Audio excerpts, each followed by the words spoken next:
Ya, Angelin ditemukan jenazahnya bersama boneka kesayangannya di bawah pohon pisang ditutupin sampah. Galinya pun cetek banget ya, nggak nyampe 1 meter lah gitu galiannya, bener-bener kayak nguburin sampah guys.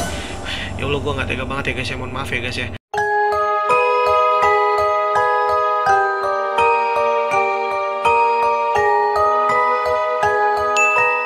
Hai semuanya, mohon bantu untuk subscribe channel ini ya, supaya gue cepat kebeli heli. Buat yang udah, makasih nih, maaf ngerepotin. Assalamualaikum warahmatullahi wabarakatuh guys. Balik lagi nih di channel kesayangan kalian, Akwilas Room. Kali ini Akwilas Room bakalan ngebahas satu lagi kasus kriminal yang terjadi dan menimpa lagi-lagi nih ya, anak di bawah umur guys ya. Kenapa gue milih untuk bahas kasus ini? Karena memang kasus ini sempat menjadi buah bibir lah ya, sempat jadi viral banget di tahun 2015 yang lalu. Dan kasus ini banyak sekali menyita perhatian baik dari media cetak, media televisi, bahkan media-media online. Jadi benar-benar sangat memprihatinkan. Buat yang udah pernah dengerin kasus ini, pasti kalian tahu banget ya tentang kasusnya Angelin Megawe, merupakan seorang anak gadis berusia 8 tahun yang terjadi di Denpasar, Bali pada tanggal 16 Mei 2015 yang lalu ya. Jadi kasus ini menimpa seorang anak gadis kecil yang harusnya masih mendapatkan kasih sayang dari orang tuanya. Ini malah menjadi korban pembunuhan dari orang tua angkatnya. Nasibnya bisa dibilang benar-benar malang banget lah ya guys ya. Karena memang seharusnya anak ini bisa menjadi anak kebanggaan orang tuanya guys ya. Pertama, anak ini tuh terkenal awal-awalnya ya, sebelum dia mengalami penyiksaan oleh orang tua angkatnya, itu anak yang cerdas sekali ya. Bahkan dia lebih sering berkomunikasi dengan bahasa Inggris guys. Jadi ini anak punya bibit yang pintar sebenarnya. Kasusnya Angelin ini awalnya itu viral di Facebook guys ya, dimana ada seorang wanita ini memposting sebuah kayak laman gitu, judulnya Find Angelin Bali Missing Child, dan ini menyita sekali banyak perhatian netizen di +62. Dan karena banyaknya orang yang ikut mengkampanyekan laman tersebut, akhirnya media massa pun ikut-ikutan mencari pamor ya, karena kasusnya lagi viral banget di media massa. Terlebih Facebook pada tahun 2015 kan lagi keren-kerennya lah, makanya sampai media cetak, media televisi ikutan menyoroti kasusnya si Angelin ini. Katanya tuh Angelin ini menghilang setelah bermain di halaman rumahnya pada pukul 3 WITA ya, waktu Indonesia Tenggara. Nah, sebelum gue ceritain kronologi selengkapnya kasus si Angelin ini, gue akan ceritain dulu latar belakangnya. Meluncur. Angelin Megawe lahir pada tanggal 19 Mei 2007.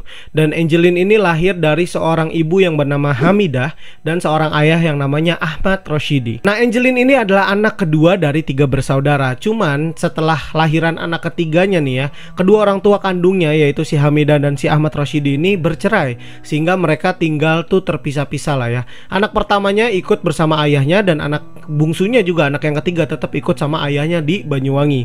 Sementara Angelin tinggal bersama orang tua angkatnya yaitu Margriet Christina Megawe di daerah Sanur, Denpasar, Bali. Jadi ibu kandungnya si Angelin ini, Hamidah, itu kerjanya sebagai pembantu rumah tangga, dan dia sebenarnya lahirnya di Banyuwangi juga. Cuman karena dia merantau ke Bali dan akhirnya jatuh cinta sama si Ahmad Roshidi ini, yang mana saat itu Ahmad Roshidi bekerja sebagai kuli bangunan di Bali, dan mereka resmi menikah dan memiliki anak karena keterbatasan ekonomi mereka lah, sehingga Hamidah dan Ahmad Roshidi sepakat untuk menyerahkan Angelin kepada orang yang mereka percayai. Ya udah, mereka akhirnya ikhlas melepaskan hak asuh anaknya kepada si Margriet. Proses adopsinya Angelin ini guys ya, dimulai ketika ibunya Angelin ini mau lahiran nih. Masuklah dia ke klinik, sebuah klinik kecil lah ya di daerah Canggu, Denpasar, Bali. Nah, sebelum proses lahirannya si Angelin ini nih, ibunya nih udah sempat kebingungan karena memang udah nggak ada kemampuan ekonomi sebenarnya ya. Cuma gimana, udah terlanjur hamidun gitu kan ya. Sampai akhirnya salah seorang kenalan ibu kandungnya Angelin ini mengenalkan Hamidah dengan seorang wanita yang bernama Margriet Christina Megawe. Nah, Margriet sendiri sebenarnya punya suami dari luar negeri guys, namanya Douglas, impor suaminya guys ya, dan udah punya anak juga. Cuman dia tuh kayak seolah-olah mau ngebantu si Hamidah untuk ngebayar biaya persalinan anaknya, dengan syarat Angelin hak asuhnya akan dialih tangankan kepada Margriet gitu kan, di bawah akta notaris doang guys. Ini sebenarnya belum sah ini ya. Kalau sah itu kan harus lewat pengadilan, ini enggak, dia jadi cuman lewat notaris doang, tanda tangan lah si Hamidah, tanda tangan lah si Margriet. Nah, saat itu sebenarnya Douglas ya, suaminya Margriet yang sah dari luar negeri, gak ikut campur dengan masalah hak asuh anaknya si Hamidah tadi. Ini benar-benar nggak tahu apa-apa Douglas tuh sebenarnya. Margriet ini mengeluarkan uang 1 juta 1.800.000 rupiah dengan rincian yaitu 800.000 untuk biaya persalinan dan 1 jutanya untuk biaya perawatan si Hamidah setelah melahirkan tadi ya. Jadi bener-bener kayak cuman dapat anak murah gitu, tau gak sih lo? Bahkan kan gue sempet denger atau bahkan ada beberapa kasus penjualan anak itu sampai ratusan juta dan sebagainya. Si Margaret ini dapet ini dengan harga yang murah banget, 1.800.000 lah, dibandingin handphone zaman now gitu ya. Itu bisa dapat 10 anak berarti si Margaret ya, buset. Karena si Angelin ini diadopsi dari bayi guys ya, bahkan si Hamidah belum sempat ngasih nama buat anaknya itu guys, dibawa langsung sama orang tua angkatnya yaitu si Margaret tadi ya. Menurut pengakuan orang tua kandungnya, mereka nggak pernah ketemu lagi di mana tinggalnya, bahkan ya kayak udah kehilangan jejak lah dari anaknya sendiri, sampai ibunya itu tahu ketika kasus Angelin ini sudah terjadi ya. Miris banget ya. Nama Angelin sendiri adalah nama pemberian dari si Margaret, dimana Angelin adalah nama ibu kandungnya Margaret. Nah, Angelin ini diangkat menjadi anaknya si Margaret atas surat pengangkatan nomor 18 tertanggal pada tanggal 24 Mei 2007 dengan notarisnya yaitu Anne Wibowo. Nggak ada putusan dari pengadilan dan sebagainya. Sebelum kasusnya Angelin terjadi, sebenarnya KPAI itu sempat mau nyelamatin hak asuh anaknya ini nih. Sempat mau dikembalikanlah hak asuh anaknya ini dari si Margaret kepada orang tua kandung aslinya yaitu si Hamidah tadi ya. Karena Margaret ini emosional tiba-tiba, jadi kayak orang mengalami gangguan kejiwaan gitulah ketika tahu KPAI mau ngambil hak asuhnya Angelin dari dia. KPAI itu diancem gitu guys ya. Jadi bilang, lu kalau misain gue sama Angelin, lu bakal gue bunuh. Sampai kayak gitu guys, bayangin. Ya sehingga ini yang menyebabkan KPAI mengurungkan niatnya untuk mengembalikan hak asuh anaknya dari Margaret ke orang tua kandungnya tadi.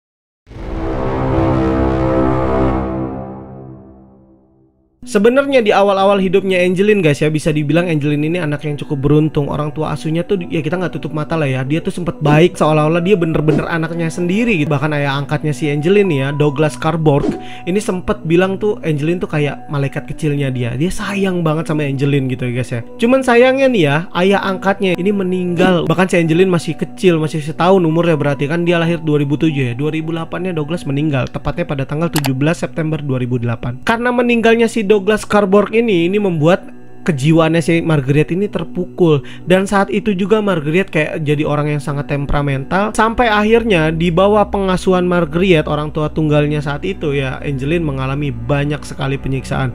Mulai dari disuruh mencuci baju, mencuci piring. Ya lu kudu tahu ya guys ya, jadi rumahnya si Angelin ini tuh banyak banget kandang ayam, dan ibunya emang melihara ayam sampai jumlahnya ratusan guys. Lu bayangin anak 8 tahun disuruh ngasih makan ratusan ayam, buset dah. Dan bahkan kalau Angelin ini lupa menjalankan rutinitasnya dia nih, kayak nyuci baju, nyuci piring, ngasih makan ayam-ayam peliharaan emaknya dan sebagainya, dia nggak segan-segan si Angelin ini pasti mengalami penyiksaan-penyiksaan dari orang tua angkatnya ini. Dan guys, by the way ya, bukan cuman ayam doang peliharaan emaknya nih ya, sebenarnya ada juga kucing sama anjing yang jumlahnya nggak disebutin sebenarnya. Mungkin ya tetap aja jadi beban lah buat si Angelin kan ya, anak yang harusnya masih fokus untuk belajar di sekolah, main sama teman-temannya. Gila, gue sih nggak kebayang lah, kucing, anjing, ayam jumlahnya banyak gitu ya, harus dikasih makan, buset. Tega banget lah itu.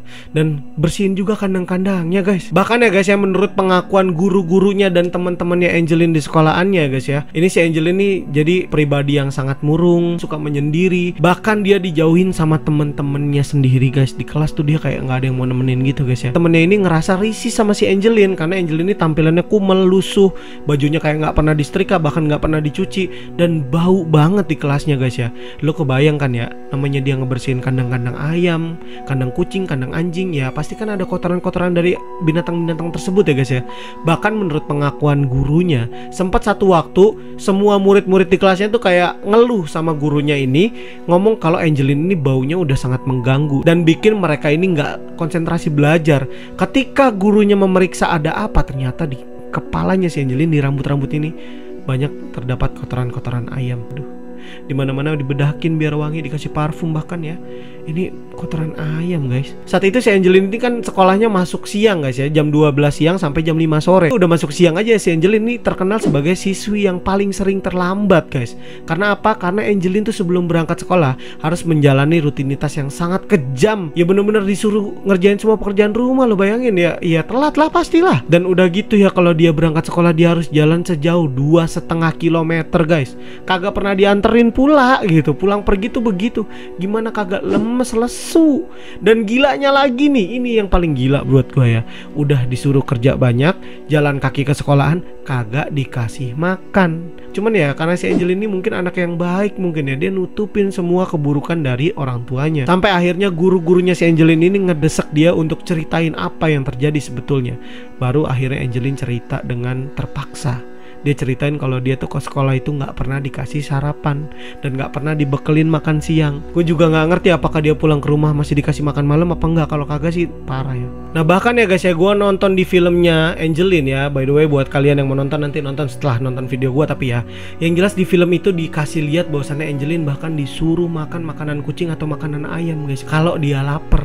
Kan gila ya, kejembat deh ini orang tuh, kagak ada otaknya. Bahkan binatang aja nih ya masih ngasih makan anaknya. Tapi ya itu, gue nggak tahu apakah ini cuman gimmick aja biar filmnya laku atau gimana, gue nggak paham. Tapi sih kayaknya gue curiga ini bener. Soalnya ya ketika gurunya mencoba mengkonfirmasi ke si Margaret, dia kayak ngomong gitu sama Margaret, "Bu, ini kenapa anaknya nggak dikasih makan nih? Sekolahnya lemes loh dia, kasihan loh dia, kayak nggak punya tenaga, lesu gitu." Si Margaret ngomongnya apa? "Enggak kok, aku kasih makan dia, cuman dianya aja yang nggak doyan makan. Dia tuh cuman maunya minum susu." Padahal nih ya faktanya, ketika gurunya tahu bahwasan Angelin ini belum dikasih makan dan dikasih makan, habis 2 piring coy. 2 piring. Gila men, itu kan bener-bener kayak mungkin udah lapar banget nggak ketemu makanan gitu ya. Dibilang nggak doyan makan, gimana ceritanya? Dan ketika guru-gurunya ini menceritakan hal tersebut ya, nasib tragisnya Angelin kepada kepala sekolahnya yang bernama Ike Tutruta saat itu ya. Kepala sekolah yang baik, tahu siswanya digituin gitu kan ya. Mungkin dia jadi iba gitu, jadi sedih dengarnya. Akhirnya muncullah ide dari kepala sekolahnya untuk mengambil hak asuh anaknya ini, si Angelin ini, dari orang tuanya. Cuman ya itu, ketika mengutarakan niatnya dia untuk mengasuh Angelin, ya si Margaret lagi-lagi ngamuk coy. Ngamuk bener-bener kayak nggak mau dipisahin dari Angelin. Dia ngomong pokoknya semua tuduhan itu fitnah, dia bilang ya. Dan Angelin tuh saya rawat baik-baik, saya sebagai orang tua angkat bertanggung jawab atas Angelin secara penuh. Dia ngomong kayak gitu guys. Dan Margaret ngomong, walaupun gue cuman orang tua angkatnya, gue tuh sangat mencintai Angelin dan Angelin pun mencintai gue sebagaimana orang tua kandungnya sendiri. Kayak gitu dia ngomongnya. Ya udah, akhirnya di situ ya namanya usaha ya kan ya, ditolak ya sudah, berhenti sampai di situ. Dan berlanjutlah hari-hari penyiksaan terhadap Angelin. Sampai di tahun-tahun terakhirnya Angelin sekolah ya, ini semua guru-gurunya bersaksi bahwasannya si Angelin ini kehilangan banyak sekali berat badan.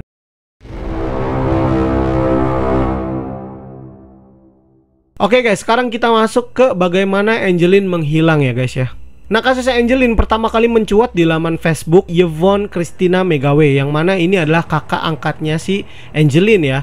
Dan dia tinggalnya di Amerika guys kebetulan ya. Pertama kali itu diposting tepatnya pada tanggal 16 Mei 2015 jam 17.00 WITA ya. Yvonne membuat laman Facebook itu dengan judul Find Angelin Bali Missing Child, dimana ketika diposting tersebut banyak banget respon positif sebenarnya awalnya. Jadi kayak mau bantuin nyari Angelin. Sampai akhirnya berita ini viral dan terus membesar gitu, makin banyak pihak yang terlibat.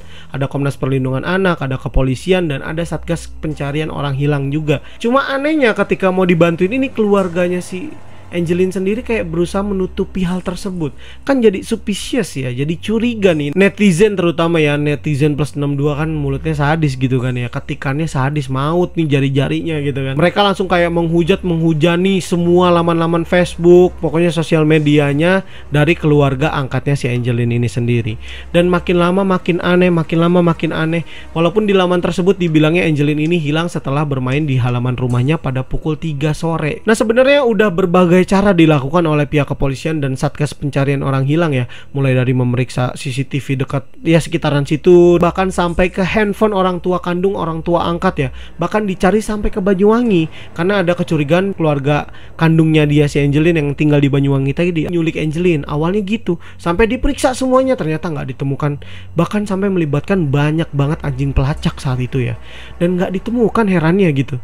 Sampai akhirnya jenazahnya Angelin baru ditemukan pada tanggal 10 Juni 2015 di bawah pohon pisang guys. Usianya udah 3 minggu meninggalnya. Nah, kecurigaan tersebut sebenarnya bermula ketika Komnas Perlindungan Anak ini berusaha menanyakan gitu kayak keadaannya si Angelin. Ketua Komnas Anak saat itu yaitu Aris Merdeka Sirait ya, datang ke rumahnya Angelin, ngobrol sama orang tuanya si Margaret tadi ya. Tempat tinggal Angelin ini udah nggak layak karena banyak banget kandang ayam, banyak ayam-ayam berkeliaran, bahkan banyak banget binatang-binatang peliharaan dari emaknya tadi yang masuk ke kamarnya Angelin, guys, buang kotoran di sana. Wah, gila, kacau lah, kacau. Pokoknya kacau banget nih, keadaan rumahnya kacau balau gitu ya. Sehingga si Aris Merdeka mengutarakan niatnya lagi-lagi KPAI berusaha untuk mengambil hak asuh si Angelin dari emak angkatnya tadi si Margaret. Cuman Margaret di situ histeris, teriak-teriak, dia bilang, "Gua bakal ngebunuh siapapun yang berusaha memisahkan gua sama Angelin." Di situ, guys, gila, lu bayangin lagi didatengin Om Aris Merdeka Sirait, dia ngomong begitu. Dan gilanya lagi nih ya, bahkan si Margaret sempat nolak kunjungan 2 menteri yang datang ke rumahnya Angelin. Ini sih udah gila banget. Dia kayak bukan hidup di Indonesia gitu. Ini ada menteri datang, biasanya orang-orang sibuk ramein buat gimana caranya menteri supaya dihormatin gitulah kira-kira. Biasa kan gitu ya, guys ya. Jangankan menteri, guys, lurah yang datang aja udah heboh tuh satu RT gitu kan. Ini gila ditolak, cok. Nah, 2 menteri kabinet kerja yang datang yaitu Menteri Pendayagunaan Aparatur Negara dan Birokrasi yaitu Yudi Krisnandi, dan Menteri Pemberdayaan Perempuan dan Perlindungan Anak yaitu Yohana Yembise. Ini ditolak sama si Margaret, nggak boleh masuk rumahnya, dikunci rumahnya. Bahkan Margaret ini menyewa bodyguard, bukan bodyguard lah, sapam gitu ya, sapam yang benar-benar khusus untuk ngelindungin rumahnya dia supaya nggak ada wartawan yang masuk, orang-orang yang nggak dia izinin untuk masuk tuh nggak boleh masuk lah pokoknya. Jadi si Margaret tuh bener-bener kayak nutup rumahnya gitu loh, gila kan ya. Bahkan sampai polisi aja kalau mau masuk ke sana tuh bener-bener susah banget izin ya.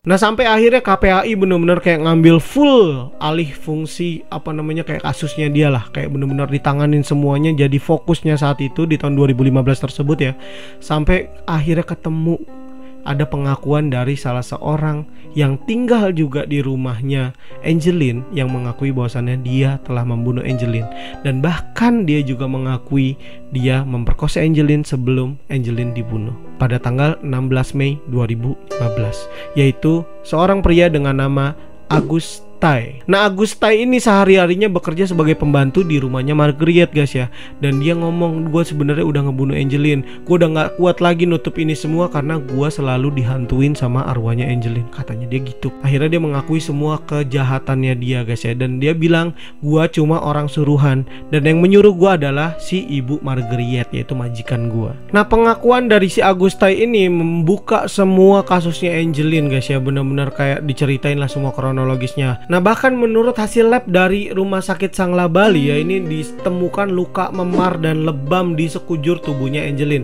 Pertama ada luka memar dan lebam di wajahnya, di kepala belakangnya, dan di anggota gerak badan atas dan bawahnya Angelin, yaitu ya pundak, leher, dan sebagainya. Itu banyak sekali luka memar.